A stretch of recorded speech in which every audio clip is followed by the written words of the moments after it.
Zaman sekarang untuk orang mempercayai kata Tuhan itu udah susah, saudara.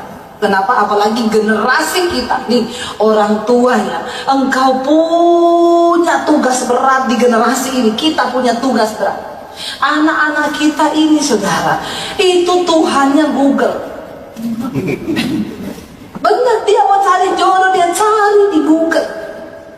Bagaimana cara mencari jodoh yang benar? Dia katanya Tuhan. Dia tidak berdoa. Kita bangun tengah malam sakit mah, cari di Google penyebab sakit mah dan cara mengatasinya. Udah gak ada yang berlutut berdoa, Tuhan sembuhkan sakitku dalam nama Yesus. Apalagi ambil minyak ke belakang lalu olesi, udah gak ada. Tanpa kita sadari iman ini mulai bergeser. Saya bertamu ke rumahnya wakil gembala yang anaknya sekolah di international school. Saya bertamu lagi duduk di situ, anaknya pulang sekolah teriak, "Suster, SMA." Dia lempar tas, "Suster, bawa itu tas ke atas." Saya bilang gini, "Dek, udah gede kan, bisa bawa sendiri." Mau dibawa sendiri, dia jalan cepok. Dalam hati saya ini, kalau anak saya batis nih. Dan 10 menit. Agak lama gitu. Biar dia buka mata langsung di rumah Bapak di sorga. Lebih baik dia ketemu Tuhan. Anak begini coba. Banyak saudara. Ya, ini anak wakil gembala, sekolah di international school. Saya bertamu di rumahnya Pak Haji. Anaknya itu sekolah di sekolah negeri, masuk rumah. "Assalamualaikum." "Waalaikumsalam." Mari nak masuk. Bapaknya dicium tangan, saya dicium tangan. Terus apa yang sedang kita didik? Etika yang bagaimana, saudara? Iman yang bagaimana yang kita wariskan pada anak-anak kita? Makanya anak saya bilang, belajar yang keras, masuk negeri. Terus aku sekolah negeri diantar karena enggak, naik angkot. Naik angkot pusing, ngomong, gak ada AC. Mami dulu jalan kaki. Jadi kamu pilih jalan kaki atau naik angkot? Loh saudara, bukan apa-apa ya. Anak-anak sekarang itu, kita didik semuanya serba ada. Zaman instan, semuanya instan. Apa-apa mereka gak pernah belajar soal hidup sulit. Ngerti nggak anak kita sekarang ini? Bangun pagi udah pakai HP, udah ini, udah semuanya serba ada semua. Ini salah loh kita.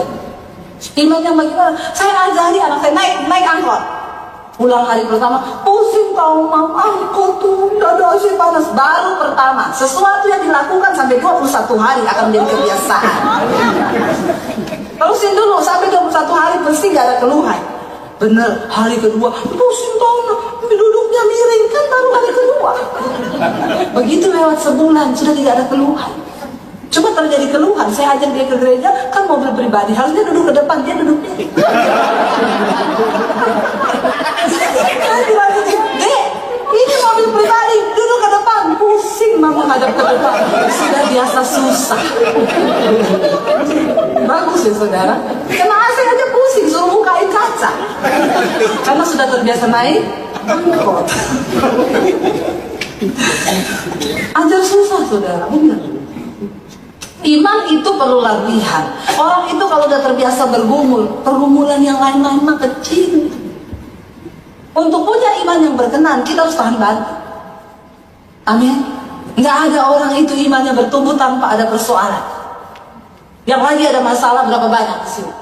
Saya berdoa Anda keluar sebagai pemenang. Yang tidak ada masalah, saya doakan ada masalah. Salah masuk ini sore ini. Harusnya masuk gereja sebelah situ.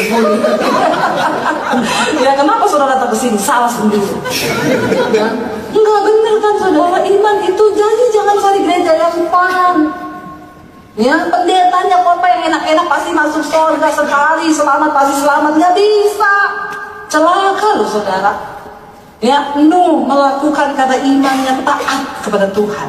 Lalu dia diselamatkan dengan seisi rumah dan menantunya, semuanya diselamatkan. Kita mau nggak anak-anak kita selamat? Amin. Kita mau nggak menantu-menantu kita selamat? Anak cucu kita selamat. Jadi tokoh iman saudara. Hidupmu berbeda dengan yang lain, amin. Ajarkan kepada anakmu iman. Tapi puji Tuhan, kemarin dia cerita sama saya.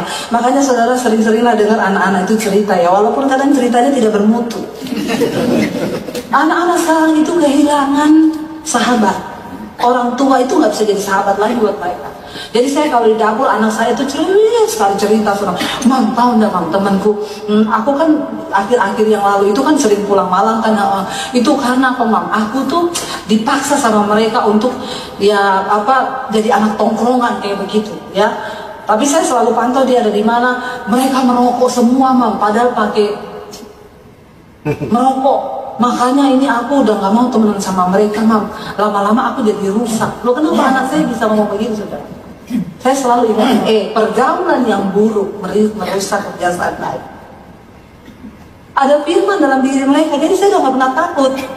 Mereka memilih pergaulannya sendiri. Akhirnya dia ngomong sendiri, oh Mam, rusak semua, merokok, cabai-cabian. Semua ada bapak-bapak yang tanya, cabai-cabian itu apa? Cabai-cabian itu sebutan buat anak-anak remaja yang udah mulai nakal, yang udah mulai pacaran, yang udah mulai lakukan macam-macam dengan teman-temannya, itu namanya cabai-cabian. Nah kalau yang udah tua, rawit-rawitan. Tuhan udah mau datang, jadi tokoh iman, amin.